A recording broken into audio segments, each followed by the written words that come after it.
Welcome to Suman TV. నేను మీ నవీన్. ఈ video చూసేవాళ్ళు కరెక్ట్గా 55 సంవత్సరాలు వెనక్కి వెళ్ళండి. అంటే 1970వ సంవత్సరంలోకి వెళ్తే డయాబెటీస్ ప్రపంచ లెక్కల ప్రకారం అప్పుడు 2 నుంచి 2.5% మాత్రమే ఉన్నది. ఇప్పుడు 2025లో 11.8 నుంచి 12 వరకు అయితే ఉంది అని చెప్పేసి ఈ గణాంకాలు చెప్తా ఉన్నాయి. అసలు ఒకప్పటికి ఇప్పటికి ఎందుకు ఇంటికి ఒక డయాబెటిక్ పేషెంట్ తయారయ్యారు? అప్పటి లైఫ్ స్టైల్ ఏంటి, ఇప్పుడు మనకున్న లైఫ్ స్టైల్ ఏంటి, ఈ డయాబెటిక్ని ఏ విధంగా మళ్ళీ మనం రివర్స్ చేసుకోవచ్చు, హోమియోపతిలో దీనికి సంబంధించిన మెడిసిన్స్ ఏమున్నాయి, వీటన్నిటి గురించి కూడా మాట్లాడదాం. మనతో ఉన్నారు celebrity homeopathy expert doctor Chetan Raju garu. Hi sir, నమస్తే అండి. నమస్తే సార్. సార్, ఫస్ట్ థింగ్ మీకు స్పెషల్లీ థ్యాంక్స్ అండి. ఎందుకంటే మన వీడియో చూసి ఈ ప్రాబ్లం ఉన్న వాళ్ళు ఎవరైనా కాల్ చేశారంటే వాళ్ళకి కన్సల్టేషన్ ఫ్రీగా ఇస్తూ ఉన్నారు మీరు. సో ఈ ఇంట్రడక్షన్ ప్రకారం మనము ఒక 55 సంవత్సరాలు వెనక్కి వెళ్ళి మాట్లాడదాం ఈ డయాబెటీస్ గురించి. సరే సార్, మీరు లాస్ట్ మోంబత్తి ఎప్పుడు కొన్నారు సార్ చెప్పండి. అంటే క్యాండిల్, కొవ్వొత్తి ఎప్పుడు కొన్నారు చెప్పండి. ఈ మధ్య కాలంలో అయితే కొనలేదు. ఎట్లా అయిపోయింది? బర్త్డేలకి కేక్ మీద పెట్టిస్తా అంతే. ఇంకా దాని విలువ పోయింది మాక్సిమం. ఏంటంటే చిన్నప్పుడు మన ఇంట్లో మీరందరూ గుర్తు తెచ్చుకోండి, ఎవరైతే 35 ఏండ్లు 30 ఏండ్లు 40 ఏండ్లు ఏంది కరెంట్ ఎప్పుడు ఉంటుంది ఎప్పుడు పోతుంది అనేసి తెలియదు మనకు. అయితే మనం మోంబత్తీలు కొనేసి పెట్టుకుంటుండే, అరే నైట్ టైం కరెంట్ పోతే జర మోంబత్తి పెట్టుకుందాం అనేసి. అయితే ఎట్లా అయితే టైం ప్రోగ్రెస్ అయింది, లైఫ్ ఏమో ఈజీ అయింది, అవునా కదా? ఇంకా ఈ కొవ్వొత్తుల కంటే కూడా నాకు ఒకటి బాగా గుర్తుంది సార్. అంటే మనం అంత వెనక్కి వెళ్తా ఉన్నాం కాబట్టి ఏంటంటే ఒక సీసా ఉంటది, ఆ సీసాలో కిరసనాయిల్ ఒక ఒత్తి పెట్టేవాళ్ళు. సో అది కూడా చాలా మంది ఇంట్లల్లో లైట్ కనెక్షన్ కూడా లేకపోతుండే. అంటే జీవితం ఎంత కష్టం ఉండే కదా. ఇది మీరు బోల్డ్ పెన్ తోటి గోల్డెన్ అక్షరాలలో స్వర్ణ అక్షరాలలో మీరు రాసుకోవచ్చు.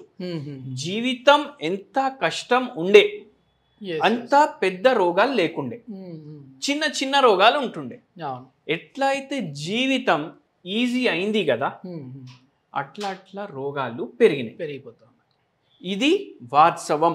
ఇప్పుడు సింపుల్ ఎగ్జాంపుల్ తోటి చెప్తా. నాకు పుట్నాల పొడి రైస్ లో కలుపుకొని కొంచెం నెయ్యి వేసుకొని తినడం చాలా ఇష్టం. అయితే మీకు కూడా ఏమైతుంది అంటే చిన్నప్పుడు నానమ్మకి అరే జరా ఈ అంటే ఒక్కొక్కసారి లేకపోతుండే కదా పొడి, ఏం చేస్తుండే ఒక బండరాయిది అది ఉంటుండే, దాంతో దంచి పొడి తయారు చేస్తుండే మనం ఇంట్లో. ఇప్పుడు దోశలు ఇడ్లీలు వేసుకుంటాం కదా, దానికి చట్నీ కూడా దాంట్లోనే తయారు చేస్తుండే, దంచి ఇసుర్రాయిలో తయారు చేస్తుండే. దాని అర్థం ఏంది, మీరు ఇప్పుడు ఇన్ని డబ్బులు 10,000 50,000 కట్టేసి జిమ్లకు పోతారు, వాకింగ్ చేస్తారు, అప్పుడు ఖర్చు లేకుండానే మనం ఎక్సర్సైజ్ చేసుకుంటాం, అవునా కదా? వారంలో 4 సార్లు అయితే చట్నీ తయారవుతుంది, 2 సార్లు ఏదో పొడి తయారవుతుంది, ఏదో మన గింజలు ఉంటాయి కదా ధనియా గింజలు, అవి పొడి చేయాలి, ఏదో పని ఉంటుండే. మళ్ళా మిక్సీ వచ్చింది, మిక్సీ వచ్చినాక ఈ పనులు తగ్గినాయి. 2 నిమిషాలు కూడా పట్టేస్తారు అట్లా వేయడం. మా భార్యని ఎప్పుడన్నా పల్లీలు పుట్టే అయిపోయిందంటే ఒక 2 నిమిషాలు చేసేస్తాను. అట్లా ఏమైంది, అరే చేతులు లాగుడు పెరిగింది, ఎందుకంటే దీనికి ఎక్సర్సైజ్ ఉంటలేదు కదా, చేతులు లాగుడు పెరిగింది.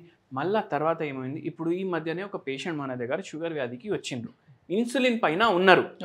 ఈ పేషెంట్ కి సొమ్ము చాలా ఎక్కువ ఉంది, వీళ్ళకు డబ్బు బాగుంది, అంటే తినడానికి కూడా ఒక ఏదో మిషన్ ఉంటుంది వాళ్ళ ఇంట్లో, తినేసి డైరెక్ట్ ఇట్లా లిక్విడ్, అంటే ఆ లెవెల్లో వాళ్ళు రిచ్ అనమాట. అయితే ఏందంటే ఎక్కడ మొత్తం సెంట్రల్ ఏసీ ఇల్లు, మళ్ళా ఇప్పుడు వాళ్ళ దగ్గర ఫ్రిడ్జే, ఒక బెడ్రూమ్ ఫ్రిడ్జ్ ఎట్లా అని అనుకోండి, అన్ని వస్తువులు పెట్టుకోవడానికి వస్తుంది అన్నట్టు ఉంటది. ఇప్పుడు హస్బెండ్ వైఫ్ ఇద్దరు ఉంటారు ఇంట్లో, ఇద్దరు అమ్మాయిలు ఉన్నారు వాళ్ళకు, వాళ్ళేమో పెళ్ళిళ్ళు అయిపోయి వాళ్ళు ఉంటున్నారు వాళ్ళ ఫ్యామిలీతో. అయితే ఏంది అంటే ఇప్పుడు వీళ్ళకు పని చేసుకోవడానికి అంత అవ్వదు. ఇప్పుడు వీళ్ళకు ఏంది అంటే మేమే వండుకోవాలి అనేసి కూతుర్లేమో ఇంటికి వచ్చి భోజనం తయారు చేసి పోతారు. రసం వండుతాం కదా, ఇది ఫ్రీజర్ లో వెళ్ళిపోతారు. సాంబార్ వండుతాం కదా, ఇది ఫ్రీజర్ లో వెళ్ళిపోతుంది. ఇట్లా రసం సాంబార్ ఫ్రీజర్ లో పెట్టి వీళ్ళు 4 రోజులు తింటారు గరం చేసి. ఇప్పుడు ఫ్రిడ్జ్ ఏమో ఇట్లా ఉంటుండే కదా ఫస్ట్, ఇప్పుడు 2 డోర్ 3 డోర్ 4 డోర్ అనేసి ఇట్లా తయారైంది. అంటే ఇటు సైడ్ మొత్తం ఫ్రీజర్, మొత్తం వారం పెట్టుకోరా బాయ్ వండుకొని, ఇదే తిను రోజు అన్నట్టు.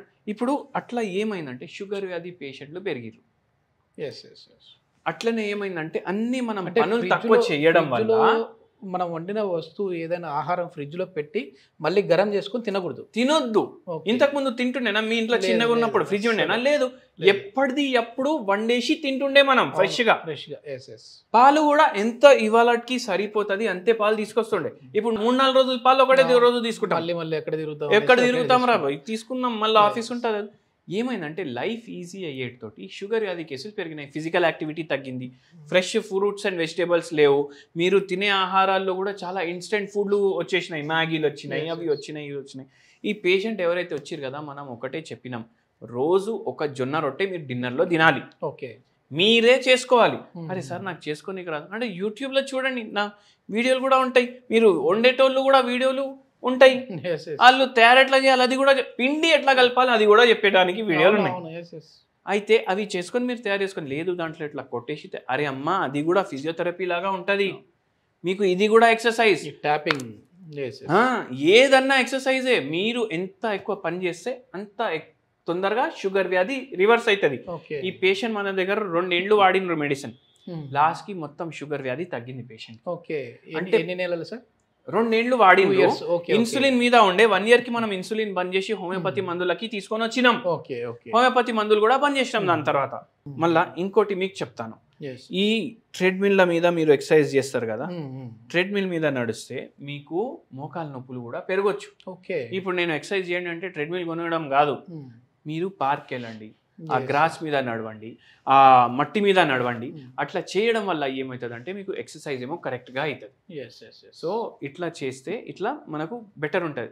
మనం చూడండి ఎటువంటి పరిస్థితిలో వచ్చినామంటే మనం సంపాదించేసి డబ్బులు కట్టి మనమే పని చేస్తున్నాం. అట్లాంటి సైకిల్ తొక్కాలంటే ఇంట్లో సైకిల్ తెచ్చి పెట్టుకొని ఆఫీస్కి ఇవ్వాలంటే సైకిల్ మీద పోతుండే, మంచిగా హెల్దీగా ఉండేవాళ్ళు. ఇప్పుడు సైకిల్ తొక్కడానికి జిమ్కి వెళ్ళి డబ్బులు ఖర్చు పెడతా ఉన్నారు. అవును, అట్లా అయిపోయింది. పెద్ద పెద్ద గజెటెడ్ ఆఫీసర్లు సైకిళ్ళ మీద ఆఫీస్కి పోతుండే, అవునా కదా? ఇప్పుడు ఏమైంది, ఫిజికల్ యాక్టివిటీనే లేకపోయేసరికి ఇన్ని కేసులు పెరుగుతున్నాయి. అంతా ప్రాసెస్డ్ ఫుడ్. ఇప్పుడు మొగుడు పెళ్ళాం ఇద్దరు ఉంటారు ఇంటికాడ, ఇద్దరు ఉద్యోగాలు చేసుకుంటారు, వారంది మొత్తం ఒకటే రోజు వండి పెట్టుకుంటారు, డైలీ గరం చేస్తారు తింటారు పోతారు, గరం చేస్తారు తింటారు పోతారు, అవునా కదా? ఏమవుతుంది, మొత్తం బాడీ గట్ హెల్త్ ఖరాబ్ అవుతుంది. గట్ హెల్త్ ఖరాబ్ అయితే షుగర్ వ్యాధి వచ్చాడు కామన్ అయిపోతుంది. మళ్ళీ ఇంకా ఎందుకు పెరిగింది షుగర్ వ్యాధి? ఇన్సామ్నియా అంటే నిద్రలేని సమస్య, గట్ హెల్త్ ప్రాబ్లమ్స్, మళ్ళీ దాంతో ల్యాక్ ఆఫ్ ఫిజికల్ యాక్టివిటీ, దాని తర్వాత ఏంది వెయిట్, ఒకటి వెయిట్ తర్వాత ఏంది మనకు ఆల్కహాల్, మళ్ళీ దాని తర్వాత స్మోకింగ్, ఇవన్నిటి వల్ల పెరిగింది. ఇది over a period of time ఎక్కువైతుంది. ఒకప్పుడు మంచిగా చెట్టు కింద నిద్రపోయినా, అంటే పెద్ద పెద్ద మంచి మెత్తని పరుపులు లేకపోయినా నిద్ర వచ్చేది. ఇప్పుడు ఏసీలు పెట్టుకుంటున్నా నిద్ర రావట్లేదు, అంటే ఇన్సోమియా ప్రాబ్లం వచ్చేసింది. ఏసీ మీరు వేసుకుంటారు. ఇప్పుడు ఇంతకు ముందు ఎండ ఉంటే కూడా భరిస్తుండే, చలికాలం ఉంటే కూడా భరిస్తుండే. అయితే ఇప్పుడు ఎట్లా అయిపోయింది, ఎండ రాగానే ఏసీ అయిరాబాయి అనేసి 24 గంటలు ఇంట్లో ఏసీ నడుస్తుంది. దానివల్ల కూడా జాయింట్స్ మీద ప్రభావం పడుతుంది, మజిల్స్ మీద ప్రభావం పడుతుంది, మీ మెటబాలిక్ యాక్టివిటీ మీద కూడా ప్రభావం పడుతుంది. మెటబాలిక్ యాక్టివిటీ మీద ప్రభావం పడడం వల్ల మీ ప్యాన్క్రియాస్ కూడా ఎఫెక్ట్ అవుతుంది, అవునా కదా? 100%. అట్లా అయి షుగర్ వ్యాధి కేసులు పెరుగుతాయి. ఈ పేషెంట్కి మొత్తం షుగర్ వ్యాధి మనం తగ్గించినాం. ఒక హోమ్ రెమెడీ కూడా చెప్పినాం. ఫస్ట్ మనం ఏం చెప్పినామంటే మీ పని మీరు చేయాలి, మీ పని మీరే చేయాలి. అది ఫస్ట్ హోమ్ రెమెడీ అంటా నేను. మంచిగా ఎవరి ఇల్లు వాళ్ళే వుడ్ చేసుకోవాలి, ఎవరి బాత్రూమ్ వాళ్ళే క్లీన్ చేసేసుకోవాలి. ఇప్పుడు బాత్రూమ్ క్లీన్ చేయడానికి కూడా యాప్ ఉంది, మీరు ఆలోచించండి. అట్లా అయిపోయింది జీవితం. ఇప్పుడు మీరు చూడండి, ఇప్పుడు అయితే ఆర్టిఫిషియల్ ఇంటెలిజెన్స్ వచ్చింది. హే సిరి అని చెప్పేసి వానికి చెప్తే వాడు జవాబు ఇస్తుంది. ఒకరోజు ఎట్లా అయిపోతుంది, హే సిరి క్లీన్ మై బాత్రూమ్ అంటే అది బాత్రూమ్ సాల్వ్ చేస్తుంది. అప్పుడు ఇంకా క్యాన్సర్లు పెరుగుతాయి, ఒక చిన్న రోబో కూడా వస్తుంది ఇంట్లోకి. అయితే అట్లా అయిపోయింది. అయితే నేను ఒక హోమ్ రెమెడీ చెప్తాను. ఏంది అంటే మీరు డైలీ 1 కప్పు దీంట్లో మీరు జిన్సెంగ్ టీ చేసుకోండి. Ginseng tea. Okay. Ginseng tea చేసుకునేటప్పుడు మీరు ఏం గుర్తుపెట్టుకోవాలంటే దీంట్లో 2 మిరియాల గింజలు, 2 ఇలైచీ గింజలు, ఇవి దంచేసి వేసి చేసుకోవాలి. ఓకే. వీటిలో యాంటీ ఆక్సిడెంట్స్ ఎక్కువ ఉంటాయి, షుగర్ వ్యాధికి చాలా మంచిది. అండ్ మనం హోమియోపతి మందులు వాడితే పూర్తిగా షుగర్ వ్యాధి రివర్స్ అవుతుంది. Okay okay. ఇది డైలీ తాగండి. మార్నింగ్ ఒకసారి మీరు చాయ్ తోటి రీప్లేస్ చేసేస్తే దానికైనా మంచి విషయమే లేదు. ఓకే, బెటర్, చాలా బెటర్. ఇది చేసుకోండి, తాగండి మంచిగా. షుగర్ అది మీకు బెటర్ అవుతుంది. యాంటీ ఆక్సిడెంట్ రిచ్ ఉంటుంది, యాంటీ ఇన్ఫ్లమేటరీ ప్రాపర్టీస్ ఉంటాయి, ఆక్సిడేటివ్ స్ట్రెస్ తగ్గిస్తుంది బాడీలో, మంచిగా ఉంటుంది. ఎస్, ఇది మొత్తానికి ఏంటంటే చాలా మంది కూడా కాఫీ టీలు ఎక్కువగా తాగుతూ ఉంటారు. అట్లాంటి వాళ్ళు అయితే ఇట్లాంటి టీని అయితే టేస్ట్ చేసి చూడండి, మీ హెల్త్కు మంచిది. అదేవిధంగా దీనికి సంబంధించి హోమియోపతి మెడిసిన్స్ కూడా ది బెస్ట్ మెడిసిన్స్ ఉన్నాయని చెప్పేసి చేతన్ రాజు గారు చెప్తున్నారు. మీరు సార్తో మాట్లాడంటే సార్ కాంటాక్ట్ నెంబర్ ప్రొవైడ్ చేస్తూ ఉన్నాము, మీరు నేరుగా సార్తో మాట్లాడచ్చు. ఈ వీడియో చూసి కాంటాక్ట్ అయిన వారికి అయితే కన్సల్టేషన్ ఫ్రీగా ఉండబోతా ఉంది. Thank you sir, thank you.